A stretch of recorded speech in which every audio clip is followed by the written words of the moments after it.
Olá, queridos colegas da 17ª, é um prazer falar com todos. Eu preferi fazer esse pequeno vídeo a pedido do nosso querido colega Luciano sobre alguns pontos de vista do imunologista frente ao Covid. De fato, nós temos um vírus com algumas variações genéticas e que causa várias doenças. Então, nós temos desde portadores assintomáticos, formas leves, moderadas e graves, a princípio com foco na via respiratória. Há alguns casos trato gastrointestinal, são nossas primeiras barreiras, e aparentemente já começou o relato na literatura de complicações mais tardias nas manifestações neurológicas, o que é compreensível porque o cérebro é protegido por uma barreira muito eficiente com relação à parte imunológica, então o vírus é mais difícil dele chegar lá. A visão do imunologista aqui trata-se de muitas doenças causadas pelo mesmo vírus e que a evolução depende não só dos fatores de risco que nós já conhecemos relacionados à síndrome metabólica, diabetes, obesidade, pneumopatia crônica, asma, tabagismo, imunodeficiências secundárias, doenças crônicas, são fatores já bem conhecidos, a própria idade. Mas o que nos intriga é que existem pessoas que são consideradas saudáveis e de repente pegam essa infecção com cargas virais que podem variar e se dão muito mal, ou têm uma forma muito grave ou terminam até, infelizmente, falecendo. Então, esta é a evolução que acontece frente a algumas imunodeficiências que nós já conhecemos bem. Eu vou citar o caso clássico da encefalite por herpes, que ela é classicamente ligada a uma deficiência do receptor TOL3. Existem hoje os 12 genes de suscetibilidade à tuberculose. Então, a tuberculose é uma doença genética, e o nosso saudoso professor Tobar já falava sobre isso, que tem tuberculose quem pode, não quem quer.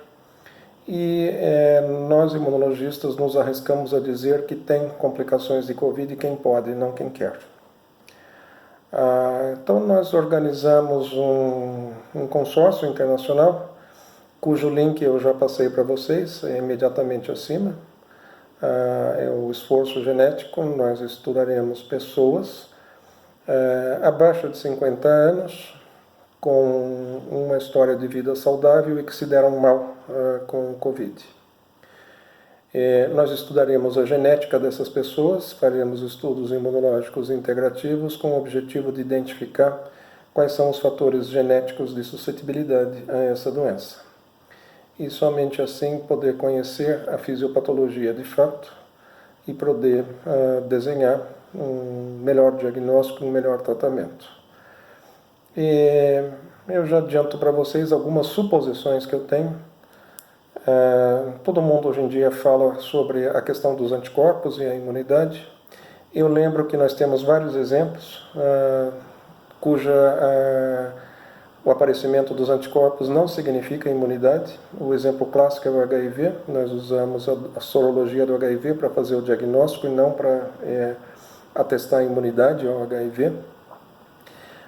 A própria tuberculose é um outro exemplo. Nós podemos fazer sorologia para tuberculose, para blastomicose e constatar que essas pessoas tiveram contato, mas elas não estão imunes. Então, ainda eu, como imunologista, não estou seguro que anticorpo seja, de fato, um fator de proteção para esse vírus. O tempo vai responder e ainda é necessário fazer pesquisa nesse sentido. Recentemente, eu pude analisar um trabalho submetido pelos colegas italianos, que está para ser publicado no Journal of Clinical Immunology. Eu fui um dos revisores. E de uma maneira muito interessante, eles documentaram um grupo de pacientes com imunodeficiência comum variável, com defeitos de células B e T. Tiveram realmente uma evolução muito difícil, apesar de não terem falecido. Mas, de uma maneira muito curiosa, pacientes com agama-globulinemia congênita, ausência de linfócitos B, ausência de anticorpos, tiveram uma evolução benigna da doença. Pasmem. né? Esse artigo vai ser publicado em breve. Ou seja, corrobora a observação que as crianças costumam ter um prognóstico, assim, frequentemente tem um prognóstico melhor comparado a muitos adultos. E qual o grande segredo dessa história? As crianças, elas nascem com a imunidade inata já desenvolvida, mas não a imunidade adaptativa, que é regulada por linfócitos T e B.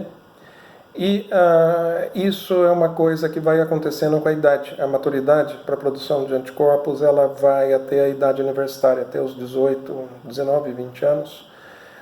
Então, isso levanta muitas dúvidas e muitos questionamentos sobre o papel real dos anticorpos na imunidade para o coronavírus. Como imunologista, eu não estou festejando essa história de que encontrar anticorpos significa passaporte para a imunidade. Muito cuidado com isso, sobretudo com os excessos de interpretação política que se coloca acima da ciência.